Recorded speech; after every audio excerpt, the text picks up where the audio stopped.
Nós estamos aqui no último capítulo de Lucas.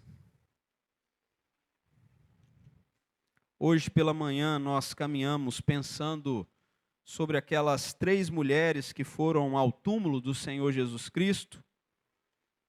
E essas 3 mulheres, Maria Madalena, Maria, mãe de Tiago e Salomé, foram e tiveram uma contemplação dessa ressurreição de Cristo. E esses 2 que estão aqui no caminho de Emaús, eles também tiveram um momento em especial com o Senhor Jesus Cristo. Eu gostaria de ler 3 versículos, apesar de que nós depois voltaremos ao contexto da história. Versículo 25, 26 e 27. Diz assim: Então lhes disse Jesus: Ó nécios e tardos de coração, para crer tudo o que os profetas disseram. Porventura não convinha que o Cristo padecesse e entrasse na sua glória? E começando por Moisés, discorrendo por todos os profetas, expunha-lhes o que a seu respeito constava em todas as Escrituras. Oremos. Pai Santo, obrigado, Deus, pela Tua palavra e por esse texto, Deus, que o Senhor reservou e usará para falar o nosso coração. Que o Senhor mesmo, Deus, esclareça a nossa mente, abra o nosso entendimento e nos dê, ó Deus, a competência necessária para não só, Deus, entender, mas também crer e praticar a Tua palavra. É em nome do Senhor Jesus que nós oramos. Amém, Senhor. Meus irmãos, há uma verdade aqui nesse texto que nos desconcerta. Cristo, ele não esperou que aqueles discípulos crescem para se aproximar deles. Nós estamos falando isso desde cedo. Ele se aproxima daqueles discípulos, como eu encerrei falando das mulheres, ele se aproxima deles no meio da confusão, no meio da tristeza, no meio da incredulidade. E talvez seja essa a melhor notícia para nós nessa noite. Cristo não espera a fé para se aproximar de nós. E isso é maravilhoso, isso faz parte dele. Hoje pela manhã, quando nós falamos sobre essas mulheres, Maria Madalena, Maria, mãe de Tiago e Salomé, elas estavam indo na direção certa, mas com a motivação errada. Elas estavam no caminho certo, mas a motivação não era correta. E nós chegamos à conclusão que todos nós corremos o mesmo risco de fazer coisas certas, coisas boas, estar no caminho certo, mas a nossa motivação não está correta. Agora, quando a gente chega diante desses 2 que estavam no caminho, estes 2 estavam no caminho, mas não entendiam nada. Em alguns momentos, nós podemos até pensar que nós também caminhamos assim, como eles estão aqui caminhando. Você vê o texto completo, do verso 13 ao 35, eles estão indo, eles estão caminhando. E muitas vezes a nossa vida também é assim. Você tem ido, você tem trabalhado, você está servindo, cuidando da sua família, mas por dentro, de alguma maneira, pode haver confusão. Você pode não estar muito certo de tudo que você tem feito. E foi assim com esses 2 discípulos aqui no caminho de Emaús. Eles não estavam parados, eles estavam andando, mas indo, ao contrário daquelas mulheres, na direção errada. Aquelas mulheres foram na direção do túmulo. Esses discípulos não. Eles estavam se afastando de Jerusalém, o lugar onde a promessa seria cumprida. E eles também ouviram aquelas palavras de Jesus. E o mais importante e o mais impressionante é que Jesus já havia ressuscitado, eles já sabiam, eles já tinham notícia disso, mas eles viviam ou andavam pensando que tudo tivesse acabado, que aquilo não era verdade. E não se engane, talvez seja essa, como eu volto a dizer, a realidade de muitos de nós. Cristo já venceu a morte, mas muitas vezes nós vivemos como se ele ainda estivesse morto. E esse é o cenário que mais nos aproxima desse texto. Quando o Senhor Jesus começa dizendo para eles assim: ó nécios e tardos de coração. Antes de confrontar esses 2 discípulos, Jesus os ouve.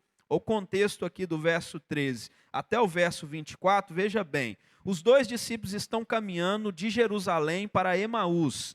O texto nos diz, verso 13, que esses dois discípulos estão indo para essa aldeia chamada Emaús, distante de Jerusalém, 60 estádios.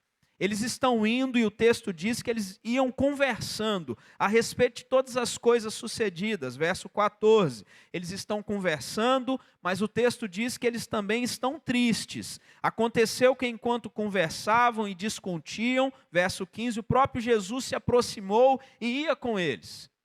Jesus se aproxima deles e começa a ir junto com eles. Os seus olhos, porém, estavam como impedidos de o reconhecer. Verso 16. Então lhes perguntou Jesus: que é isso que vos preocupa? E de que ides tratando à medida que caminhais? E eles pararam entristecidos.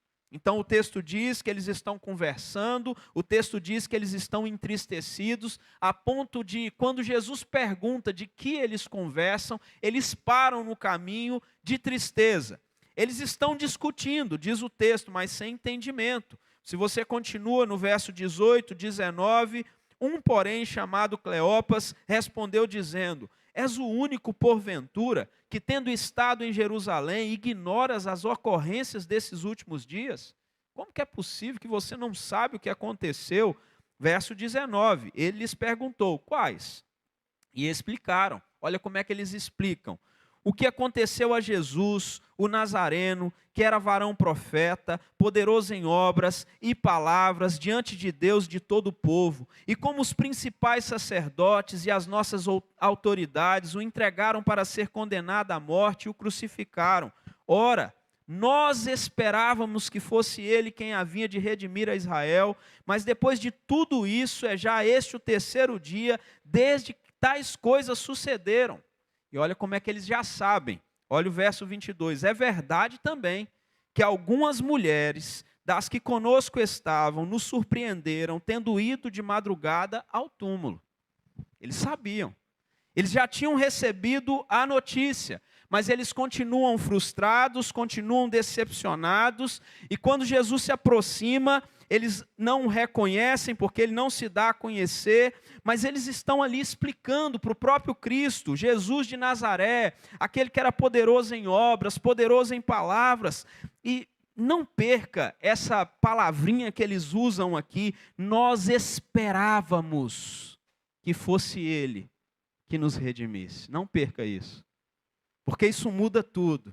Você consegue perceber a tensão aqui? Eles tinham informação correta, eles tinham uma expectativa messiânica, eles tinham uma experiência com Jesus, mas algo que eles dizem revela tudo que está no coração. Nós esperávamos, mas não aconteceu. A esperança deles morreu na cruz e não para por aí. Olha o que eles mencionam, verso 22, o testemunho das mulheres sobre o túmulo vazio. No 24, se você caminha um pouco mais, e dizendo, 23, e não achando o corpo, voltaram dizendo terem tido uma visão de anjos, os quais afirmam que ele vive. Verso 24, de fato, eles têm evidências. Eles têm evidência, de fato, alguns dos nossos foram ao sepulcro e verificaram a exatidão do que disseram as mulheres, mas não o viram. Eles têm as informações, eles sabem da ausência do corpo, mas eles ainda estão em confusão. No fim, nada daquilo, nem as evidências, nem o testemunho das mulheres, nem o que Jesus tinha dito, gerou fé neles. Eles tinham dados, irmãos. Eles tinham informações, mas eles não tinham conclusão. Eles tinham fatos, mas eles não creram. Isso nos chama a atenção, porque agora entra a fala de Jesus. E é aqui que entra a fala de Jesus, quando ele olha para eles, verso 25, e diz: ó nécios e tardos de coração. Ele não está sendo duro sem motivo. O Senhor Jesus, ele está dizendo: vocês ouviram tudo, viram tudo, mas ainda não creram. Vocês andaram comigo, sabem do prometido, mas ainda não creram. Vamos entender um pouco esses termos aqui, né? Nécios e tardos de coração. O termo grego para nécios é anoetai, que seria mais ou menos assim: eles estavam sem entendimento, sem discernimento, sem percepção. A neciedade é isso, não é falta de inteligência, é falta de percepção espiritual. E muitas vezes dentro das nossas igrejas há muita gente inteligentíssima, mas que falta discernimento espiritual. Tem muito conhecimento, tem muita informação, sabe de muitas coisas, tem muitas notícias, tem dados nas suas mãos, mas não tem discernimento espiritual. Sabe muito, mas não faz nada com aquilo. Jesus não está chamando os discípulos aqui de burros ou ignorantes num sentido intelectual. Na verdade, na cultura bíblica, na cultura judaica, especialmente o pensamento judaico, essa palavra carregava a clara percepção de que eles não tinham entendido espiritualmente a verdade revelada diante deles. Por isso que eles são chamados de nécios. Ou seja, o que Jesus está dizendo é que eles tinham acesso às informações, à palavra de Deus, tinham conhecimento das promessas, tinham convivido com Jesus, mas não conseguiram conectar os pontos. Eles não conseguiram ligar aquele momento da ressurreição, das mulheres indo ao túmulo, das mulheres trazendo a notícia, com tudo que Jesus tinha dito. Eles não conseguiram conectar essas coisas. Eles tinham tudo nas mãos, mas eles não conectam. Então, quando você pensa sobre essa palavra, o nécio aqui é alguém que não consegue interpretar corretamente aquilo que sabe. Ele sabe, mas ele não consegue de forma correta interpretar. Pode ser também a ideia de que essa pessoa não aplica a verdade ao próprio coração. É por isso que logo em seguida você vai ter o tardos de coração. É alguém que permanece confuso, mesmo diante das evidências mais claras, daquilo que está tão claro diante dele. Então aqui nós temos um problema que Jesus traz para eles, que é um problema de discernimento espiritual e não de inteligência. Há muita gente nas nossas igrejas, e creio que tem gente sentada aqui nesses bancos hoje, que o problema não é inteligência.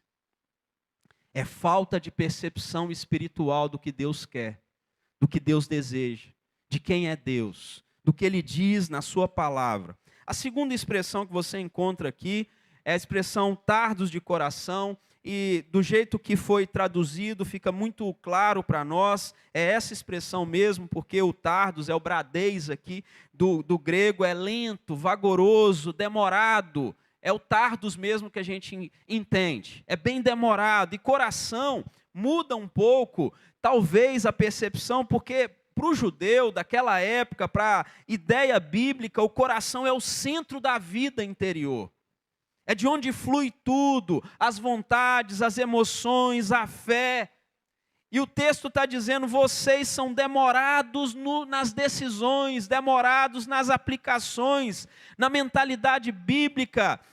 O coração é o centro da pessoa, onde se crê, onde se decide, onde responde a Deus. Então Jesus está dizendo, vocês são lentos para responder com fé aquilo que já sabem. É alguém que já entendeu que precisa caminhar com Jesus de forma mais séria, de forma mais prudente, que precisa tirar algumas coisas da vida, que precisa abraçar outras coisas. Ele já sabe de tudo isso, mas ele ainda é lento para responder com fé. Ele ainda resiste a isso. O resultado é que eles não entendem e quando eles começam a entender, demoram a crer. Quando você olha para essa realidade, para um judeu, irmãos, do primeiro século, que era o caso desses aqui, isso era uma repreensão das mais sérias que existia. Essa era uma repreensão muito séria, porque eles tinham a escritura desde Moisés.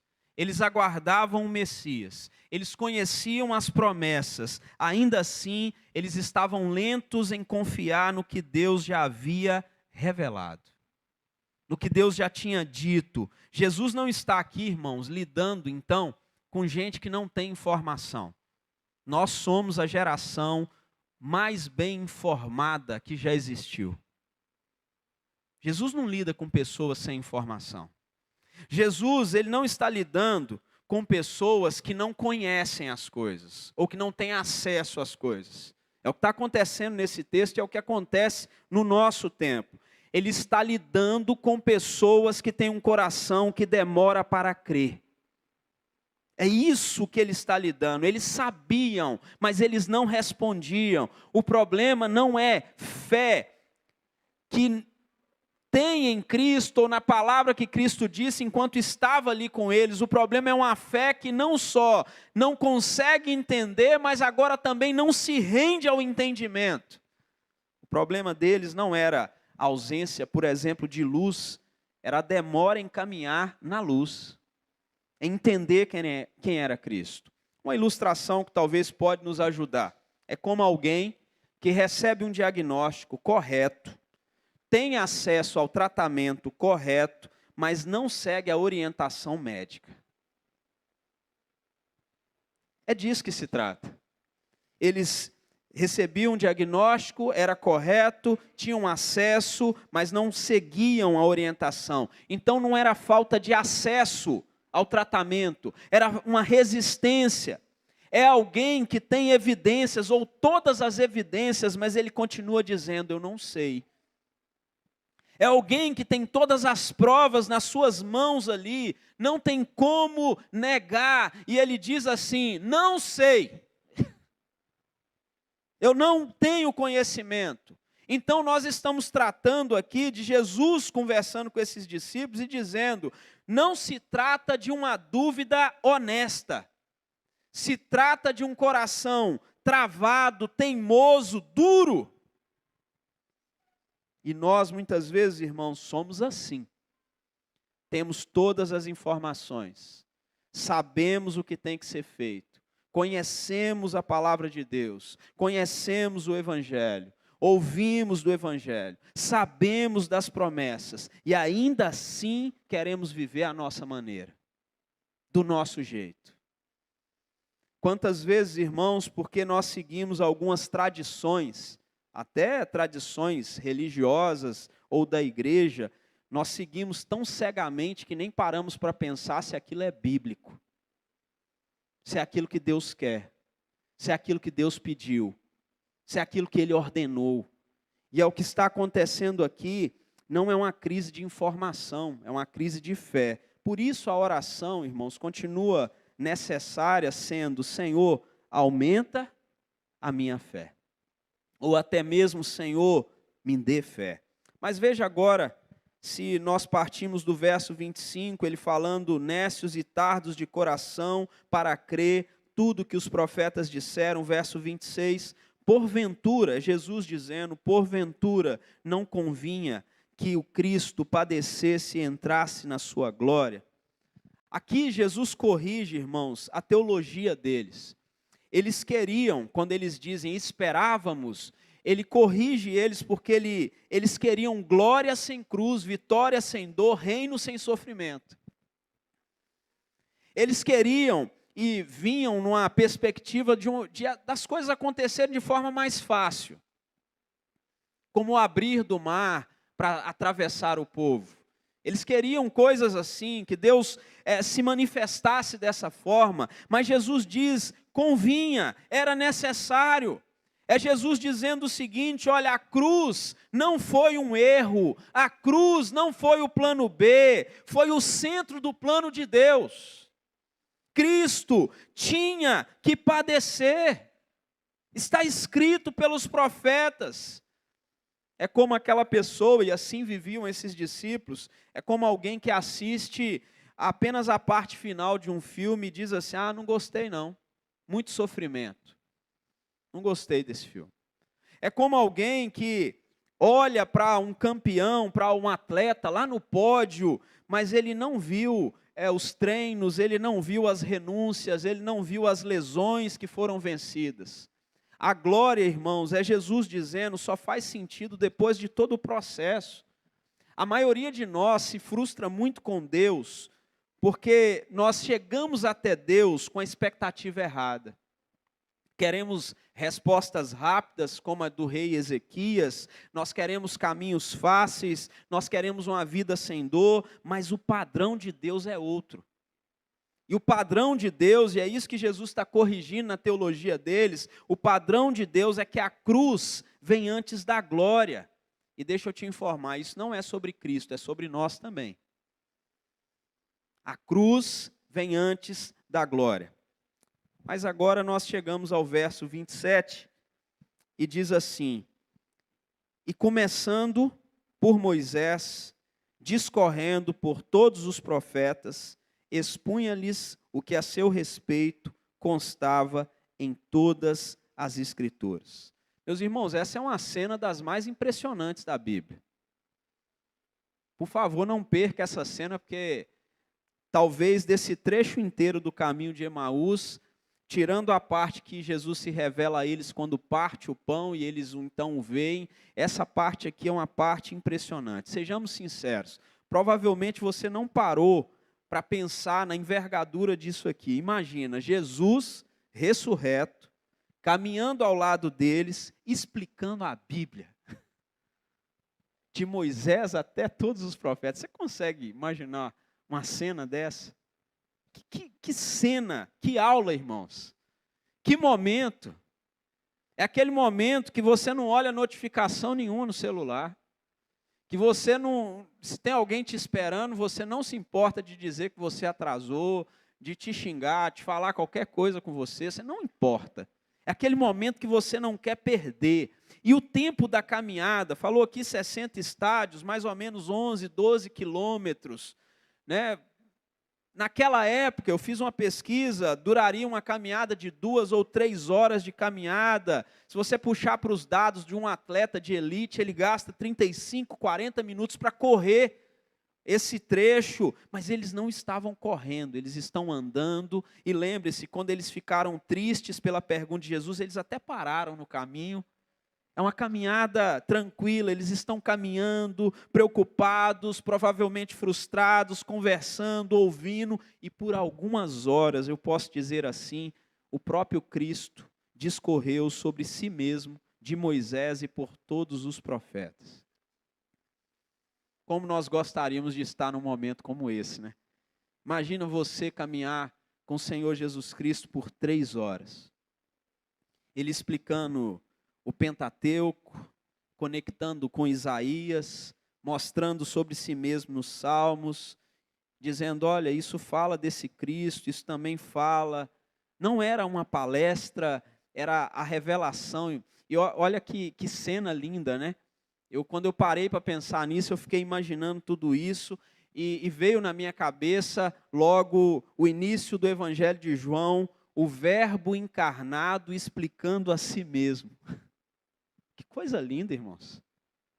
Ele está ali com eles naquele momento, a Bíblia inteira apontando para Cristo, Moisés, as promessas, os profetas, os anúncios, Cristo, o cumprimento.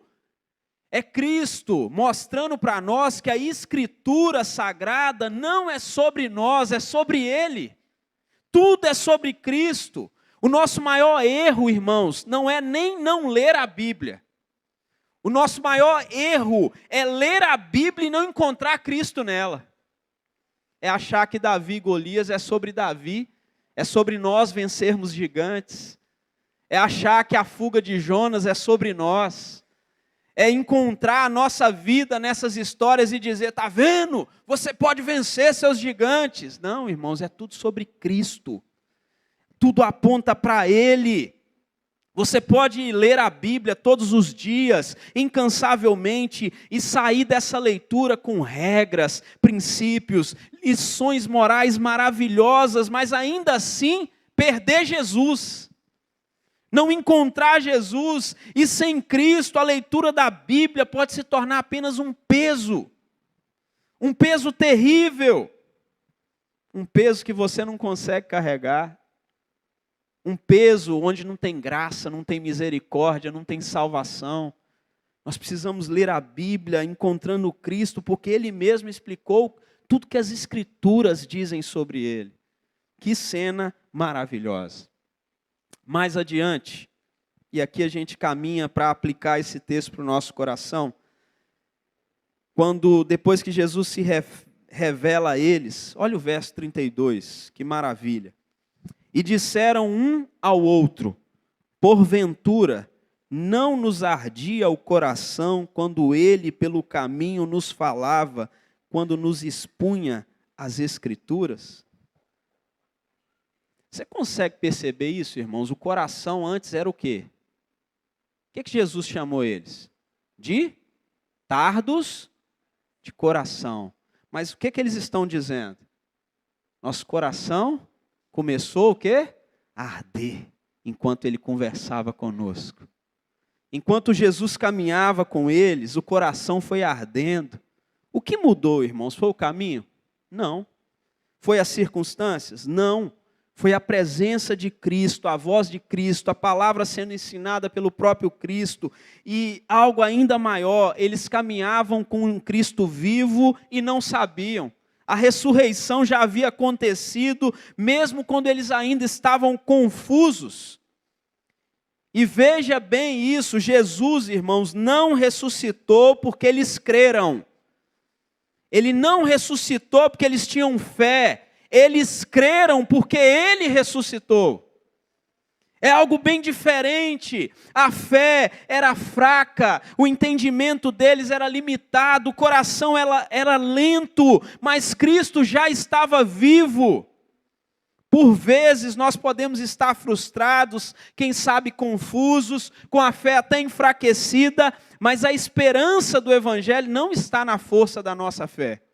E nunca está na realidade da ressurreição, como afirmou o apóstolo Paulo em 1 Coríntios 15, se Cristo não ressuscitou, é vã a vossa fé, mas Ele ressuscitou.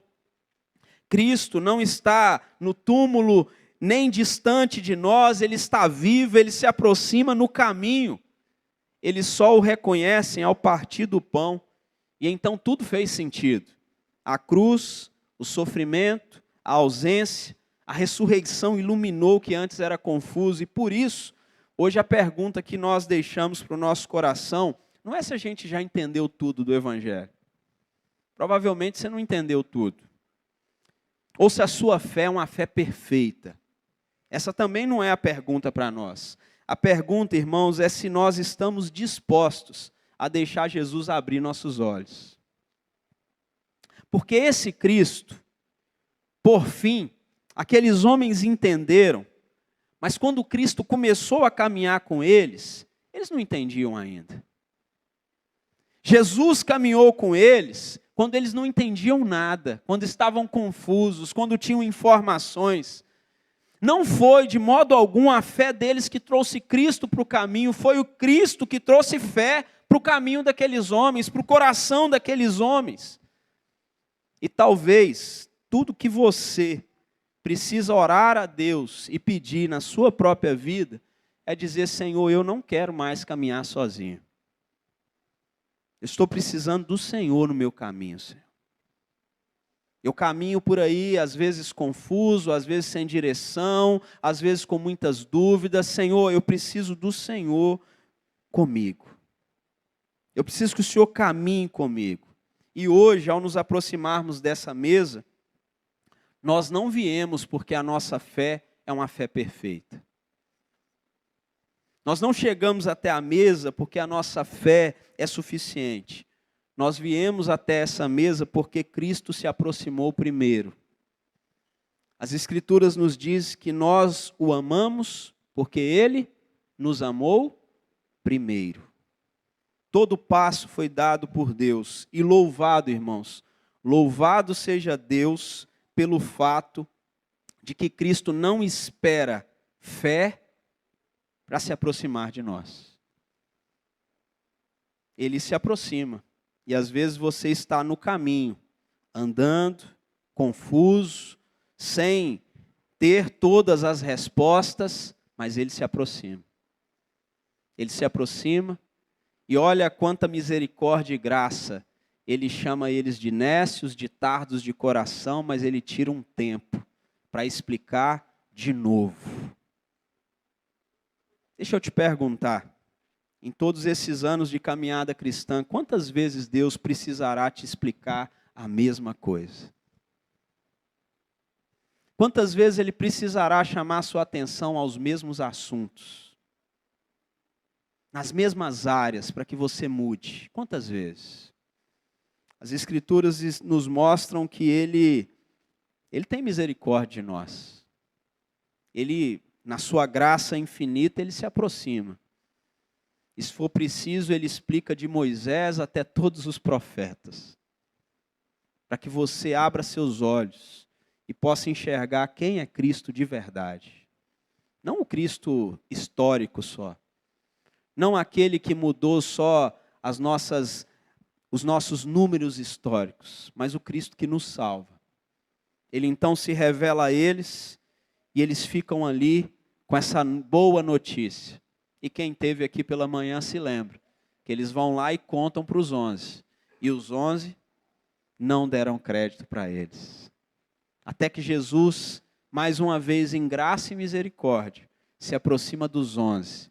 E a primeira coisa que ele diz é: olha, incrédulos e duros de coração.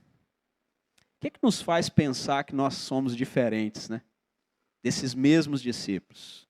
O que nós temos que pedir a Deus é: Senhor, por favor, me dê fé para crer. Aumenta, Senhor, aumenta a minha fé.